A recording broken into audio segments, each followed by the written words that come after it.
Of local government. The Premier is also responsible for the overall coordination of government. And the Premier has got a portfolio committee accounts to, the department accounts to, which is the office of the Premier Portfolio Committee that is chaired by Honorable Madlopa. That also gives us an opportunity to deal with issues of local government. There is the Finance Portfolio Committee, which also deals with the part that you would find in Treasury and also in COGTA that deals with with the work of municipalities. But I think we must raise it, AG, that of course, whilst we may be understanding from our own side, I don't think that the South African Local Government Association and the rest of the practitioners in the local government are understanding that there is, through FIS, we have to go there, and also through the oversight visits that the COGTA Portfolio Committee has to conduct so that they can understand the work of the COGTA MEC. I think that there's still a gap that I want to invite the AG working together with us to support democracy also from your own side, that we make it understood, to be understood by the practitioners in the local government sector, that this parliamentary oversight and accountability that we are practicing as a legislature is not very blinkered. And the Constitution, in its wisdom, said that we have to have standing rules and mechanism.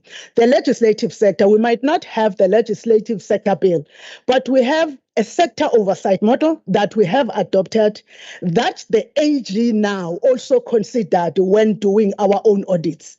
And if then at local government, there is no real understanding and linkages of the work of the finance, the Premier Portfolio Committees in the work of municipalities, and to a larger extent, there is a portfolio committee of economic development and the other one of environmental affairs. Environmental affairs deals with what they are dealing with at local government in terms of waste management and other things. Local economic development is dealt with by ETIA.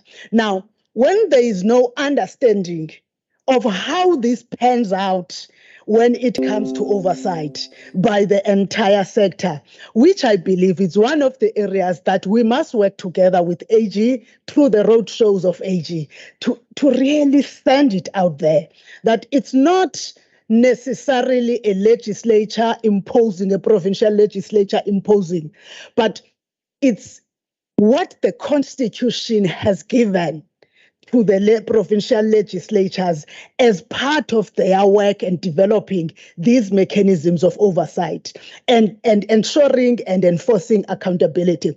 It's easy with the executive, the provincial executive committee, it's easy with them. They understand why we have to go to municipalities, and they understand that it's within the mechanisms that we have put in place and the rules.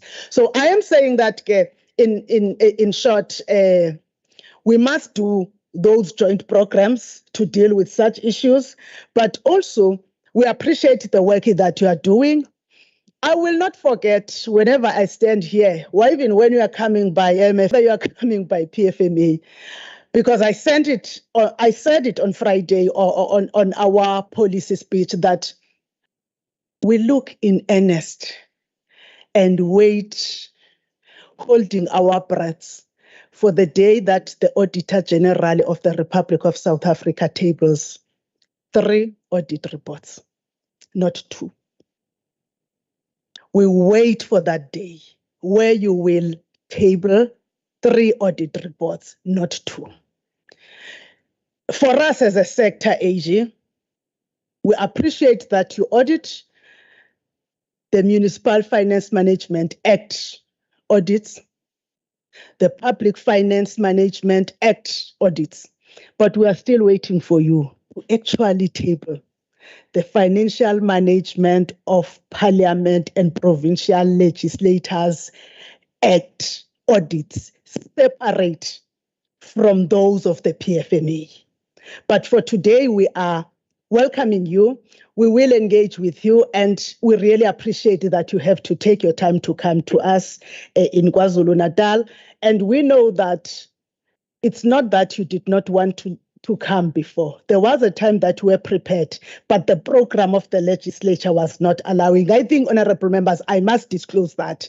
The AG has wanted to come at some point in time, but the program, Honorable Premier, was not allowing. There is a time that she ended up doing a virtual presentation. She was prepared to come physically to the House, but it was us as a legislature that at that point in time were unable to do that. I hope that the presentation that we are going to receive today, we are not only going to use it for political expediency as we go to 2024, but we will also use it to go back to our portfolio committees and do the work that we stood here for on the 26th of May, 2019, where we took the oath of office that we want to serve the people of KwaZulu, and we will respect and abide by the Constitution by bettering the committees that we work with and also contributing in the development of the people of the province. Wamkelekile eNatal.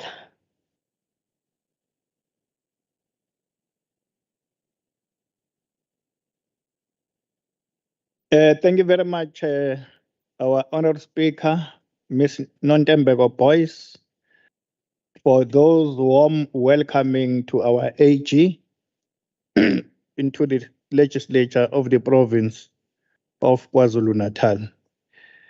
Thank you so much for that. We proceed. As we proceed, honored members, at this point, I would like to invite Ms.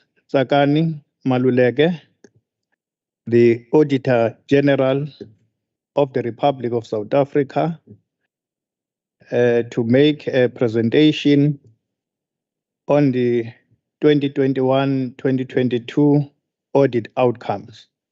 Thank you so much. Over to you, AG.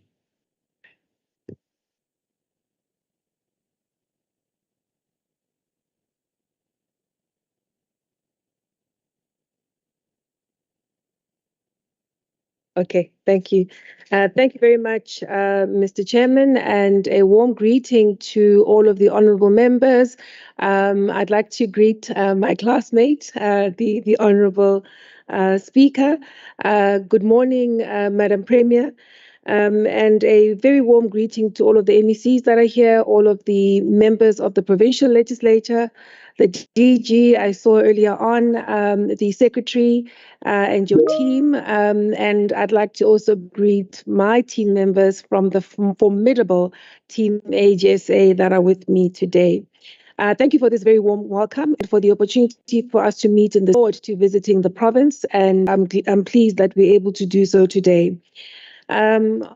Honorable Speaker, you start your comments by talking to the accountability ecosystem, which is something that we firmly believe, if properly put into motion, can really get us towards the positions and positioning them for better performance, integrity, transparency, and accountability. We've actually looked at that ecosystem and said all of us have a different role to the Constitution. If you look at the different pieces of legislation, if you look at where everybody's located, there is no single public institution that cannot be found with wraparound support, with wraparound monitoring and supervision and oversight. We firmly believe that if everything is triggered into better performance on its own mandate, we'll be able